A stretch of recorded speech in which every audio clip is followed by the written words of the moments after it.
मित्रों नमस्कार।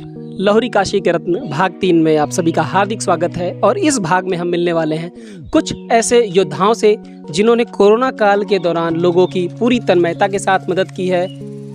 वसुधैव कुटुंबकम की संकल्पना को इन्होंने साकार किया है और इनका मानना है कि पूरा समाज ही इनका परिवार है।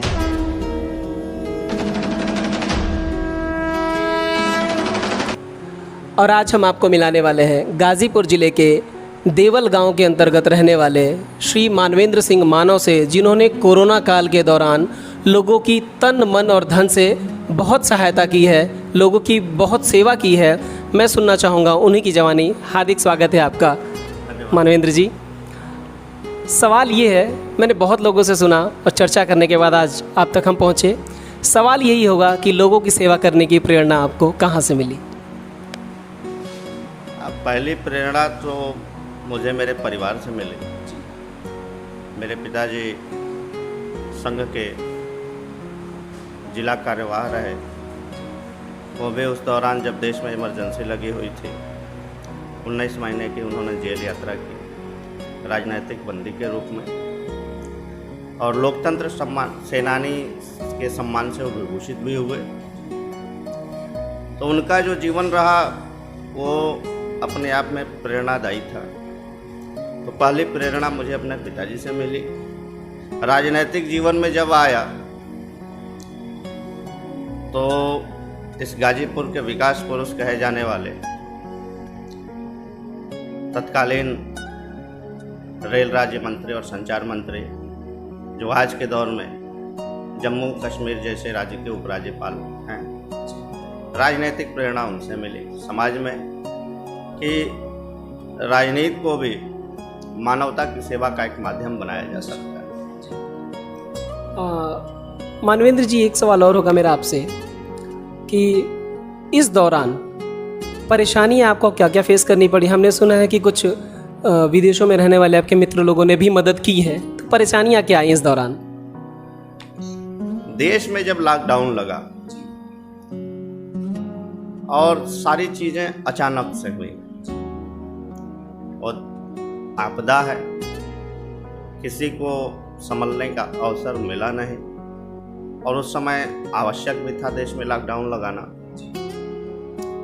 हम लोगों ने देखा कि तमाम ऐसे लोग हैं जो रोज कमाते हैं और खाते हैं, तो निश्चित तौर पर उन लोगों को काफ़ी कठिनाइयों का सामना करना पड़ रहा होगा।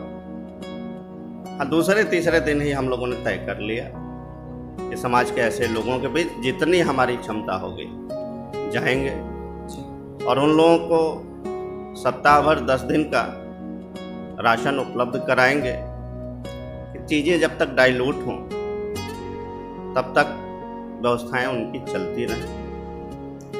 और धीरे धीरे हम लोगों ने बहुत छोटे पैमाने पर इस कार्यक्रम को शुरू किया। मैंने इतनी उम्मीद नहीं थी कि हम लोग उतनी बड़ी व्यवस्था तक पहुंच सकते हैं।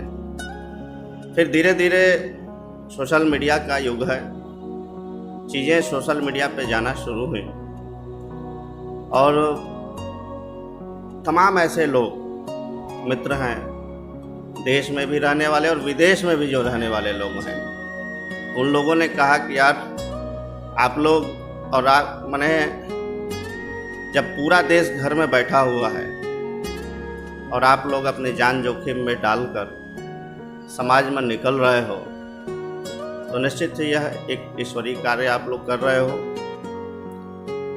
हम लोग कुछ कर नहीं सकते, हम लोग आपको मदद करते हैं कि यह मदद अधिक से अधिक लोगों तक पहुंचे।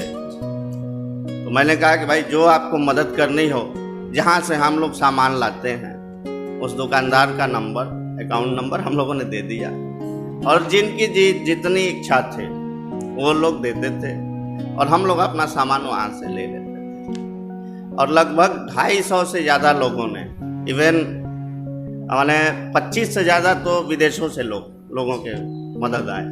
देश भर में लोगों ने सहयोग किया और उस सहयोग का ही परिणाम रहा कि लगभग 57 दिन तक लगातार हम लोगों ने इस क्षेत्र के लगभग 3,500 से अधिक परिवारों को सप्ताह भर से लेकर 10 दिन तक का राशन हम लोगों ने उपलब्ध कराया। बिहार के कुछ प्रवासी मजदूर दिलदार नगर में आके फंसे हुए थे, उन लोगों को तो हम लोगों ने 3-3, 4-4 बार भी दिया। जिसकी जितनी आवश्यकता थी, इच्छा यही थी कि सारी आवश्यकताओं की पूर्ति हो। और मुझे लगता है कि उस समय ईश्वर भी हम लोगों के साथ खड़ा था। और रही बात परेशानियों की, तो पहली परेशानी तो घर से ही आती है। आज देश घर में बैठा हुआ है, घर के लोगों ने भी कहा कि आप लोग बाहर जा रहे हो और बड़ी खतरनाक बीमारी है।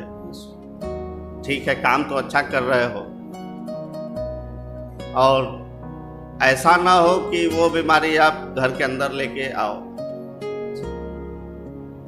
तो इसका आप लोग ध्यान रखो। हम लोगों ने कहा कि ऐसा है कि हमारे घर के बगल में आदर्श इंटर कॉलेज है, मैं आदर्श इंटर कॉलेज खाली है, उसी में एक कमरा खुलवाता हूँ, मैं और मेरी पूरी टीम उसी में रहेगी, लेकिन ये सेवा कार्य बंद नहीं होगा। ये समाज सेवा ही था जो आप लोगों को वहाँ तक लेके गया। मानवेंद्र जी, एक सवाल और है मेरा आपसे कि क्या इस कार्य करने के बाद समाज में बदलाव आया है क्या? निश्चित तौर पर यह देश है, इसमें समाज के लिए काम करने वाले लोगों की कमी नहीं है, लेकिन पहल कौन करता है? वो जो परिस्थितियां थी आप लोगों ने देखा होगा, पूरे देश ने देखा होगा, और बहुत शुरुआती दौर में माने चुनिंदा लोग पूरे देश में ऐसी बीमारी जिसको हम देख नहीं सकते, अदृश्य दुश्मन है, और उसके खिलाफ अपने समाज में अपने भाइयों के बीच जाकर काम करने का जो जज्बा है वो बहुत कम लोगों में शुरू में था।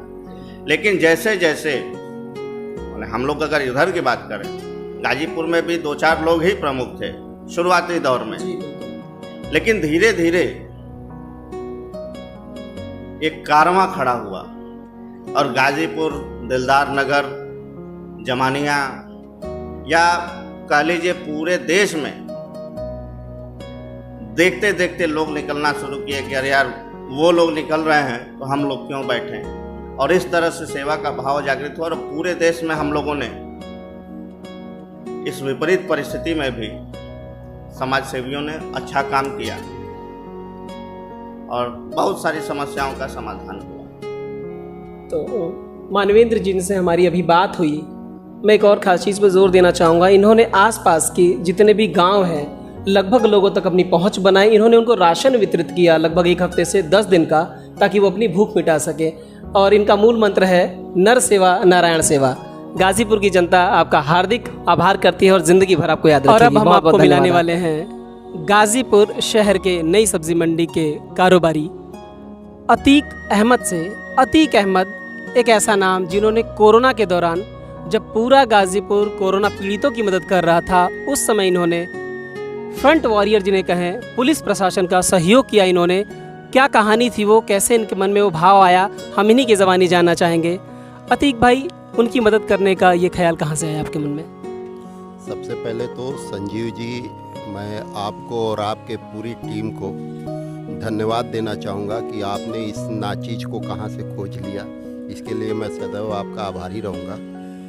देखिए, कोरोना काल एक ऐसा महामारी और आपदा था कि हर शख्स, चाहे वो जिस लेवल पे था, वो अपने तरीके से मदद कर रहा था। कुछ लोग ऐसे सामाजिक थे कि वो थोड़ा फ्रंट पे आके कर रहे थे, कुछ ज़्यादा, लेकिन हर तबका कर रहा था। उसी में हमारे टीम को, जो हमारी एक रायनी समाज है, उसके मैं जिला अध्यक्ष भी हूँ, हम लोगों ने आपस में कोर कमेटी की बैठ के, कोई भी डिसीजन होता बैठ के बात किया कि यार हम लोगों को भी कुछ करना चाहिए। हम लोग ऐसे बहुत कुछ किए हैं जो उसको मीडिया में नहीं शो किए, लेकिन तो ये हुआ कि हम लोग क्या करें। हम लोगों का, गरीबों का जो भी सब्जी हुआ या गल्ला हुआ जा रहा था, लेकिन उससे हटके हमने ये कहा कि पूरे प्रशासन के लोग हम लोगों के सेवा के लिए, जब हिदायत हमको दी जा रही है कि आप 24 घंटा अपने घर में रहिए, उस समय ये बेचारे एक चाय की भी दुकान नहीं है, वहाँ पे अपनी ड्यूटी देते नज़र आ रहे थे। तो हम लोगों के मन में एक धारणा जगी कि क्यों ना हम अपने इस महकमा को फ्रूट से, और हमारा बिजनेस भी इस चीज़ का है, हम लोग इनको जा के सर्व करें और इनसे एक अच्छी प्रेरणा लें। तो इस सर्व में हम लोग की सारी कोर कमेटी के जितने भी मेंबर थे, हमारे साथ मोहिद्दीन रायनी, शेर अली रायनी, कौशर अली, टीम के गोल्डन हैं, और यहाँ के शरल्ली रायनी हैं, मोहम्मद अली हैं, लाल बाबू हैं, हाजी बिक्कन साहब हैं, हमारे वालिद साहब मोहम्मद सुलेमान साहब हैं। आपको बता दें कि जितने भी फल के कारोबारी हैं, सब ने हमारे बातों का समर्थन किया, और देखते देखते पल भर में हमारे दुकान पे लाखों रुपए का फल हमारे दुकान पे इकट्ठा हो गया। जो जिस चीज़ का एक बार फ़ोन गया, उन्होंने कहा बहुत अच्छा काम है, और हम लोग, और यहाँ बताते आपको कि 3 दिन 4 दिन उसकी पैकिंग चली, और रोज़ एक हाथी पे हम लोग निकल के चारों तरफ चले जाते थे। पूरे शहर में बांटने के बाद जब वो फल बच जाता था, हमारे पास इतना पैकिंग अवेलेबल होता था, यहाँ तक कि कोतवाली के अंदर भी जाके अच्छा पैकेट हम लोग को देते थे। एक बार तो हमारे इंस्पेक्टर साहब कोतवाली प्रबंधक राजीव सिंह थे, उन्होंने बहुत खुश होकर उन्होंने लंच पैकेट हम लोगों को दिया कि आप लोग को भी ज़रूरत है। लंच पैकेट हो चुकी, उनको सारे स्टाफ को बांटना होता था तो दिया, और सारे बांटने के बाद कहीं ना कहीं हम लोग गरीब एरिया में चले जाते तो उसमें भी फल प्रोवाइड किए, और ये कार्यक्रम हम लोगों का लगातार 3-4 दिन चला। बहुत अच्छा लगा ये कार्यक्रम। बहुत ही अनूठी पहल रही। निश्चित रूप से प्रशासन और जनता एक दूसरे के पूरक हैं, और आप लोगों ने और आपकी टीम ने बहुत ही अच्छा काम किया है। अतीक भाई, मैं आपसे ये जानना चाहूँगा कि इस दौरान, कोरोना के दौरान, आपको परेशानियाँ क्या सामने आई? देखिए, कोरोना के दौरान तो कहीं ना कहीं अगर हमारे देश की जनता परेशान है तो हम लोग भी परेशान हैं। अगर हमारे धर्म में एक कहावत है कि अगर आप खाना खा रहे हैं और आपके पड़ोसी खाना नहीं, भूखा सो गया, तो ये हमारे लिए बहुत ही नरक की बात हो गई है। तो जाहिर सी बात है, मैं ये जानता था पूरे कोरोना काल में हम लोगों की बिजनेस चल रही थी।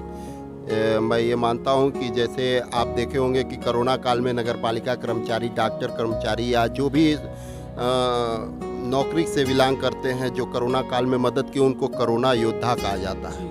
मैं अपने सरकार से, आदरणीय योगी जी से ये मांग करता हूँ, कहना भी चाहता हूँ एक संदेश के माध्यम से, कि आपने देखा होगा कोरोना काल में जितनी भी देश की मंडियाँ थी, बम्पर भीड़, क्योंकि सब्जी खाने पीने की चीज़ होती है, फल खाने पीने की चीज़, वो नहीं रुक सकता है। उस महामारी में हमारे व्यापारी अपने जान की दुविधा, क्योंकि हमारे भी तो जान की परवाह है, हमारे भी तो मम्मी पापा परिवार है, लेकिन हमने भी जनता का सेवा किया अपने बिजनेस को प्रोवाइड करके। अगर हम बिजनेस का अगर अपने नहीं बैठते तो महामारी हो जाता है, और उसमें जो हमारे ठेले पे बेचने वाले सब्जी विक्रेता, फल विक्रेता है, कहीं ना कहीं उनको लाठिया से भी सामना करना पड़ा है। तो मैं यही चाहूँगा कि जो मेडिकल वाले या जिस तबके को आप आज के डेट में कोरोना योद्धा कहते हैं, कहीं ना कहीं इन सब्जी और फल वालों को, जो गल्ला के भी व्यापारी हैं, जो भी कोरोना काल में अगर वो अपना काम किया है, जनता का सेवा किया, तो ये भी हमारे समझ से कोरोना योद्धा ही है। निश्चित रूप से सहमत हूँ मैं आपकी बात से। और एक आखिरी सवाल मैं करना चाहूँगा कि इस कदम के बाद समाज में क्या बदलाव आया है? नहीं, देखिए, मैं आपको बता दूं, कहीं ना कहीं समाज में बहुत चेंजिंग है, और हमारा समाज काफ़ी सुधार पे, और हम ये कहने लायक नहीं है। लेकिन मैं अपने आप को बता दूं कि मैं जिस समाज से आता हूं, हमारे भी समाज में बहुत बदलाव है। हमारे समाज में शिक्षा का बहुत अभाव है, लेकिन अब वो दिन नहीं रह गया। आज भी हमारे समाज के लड़के डॉक्टर हो रहे हैं, IAS PCS निकल रहे हैं। तो जिस समाज से हम ये काम करते हैं, तो अब इससे ज़्यादा हम कुछ नहीं कहेंगे। हकीकत समाज में बदलाव है, और कहीं कोई आपसी सद्भाव की बात नहीं है। सब गाजीपुर तो हिंदू मुस्लिम एकता का प्रतीक है, गंगा जमुना की तहजीब की प्रतीक है गाजीपुर, अपना UP 61। बहुत बहुत धन्यवाद अतीक भाई। और मैं ही नहीं, यह हमारी टीम नहीं, पूरा गाजीपुर आपकी और आपकी टीम का तहे दिल से आभार करते हैं। बहुत बहुत धन्यवाद आपका। वीडियो कहीं ज़्यादा लंबी न हो जाए इसलिए हमने आज इस एपिसोड को इतना ही सीमित रखा। हालांकि लिस्ट बहुत लंबी है, हम लगातार आपसे उनकी मुलाकात कराते रहेंगे। अगर ये वीडियो आपको अच्छा लगा हो तो लाइक, कमेंट और सब्सक्राइब ज़रूर करें।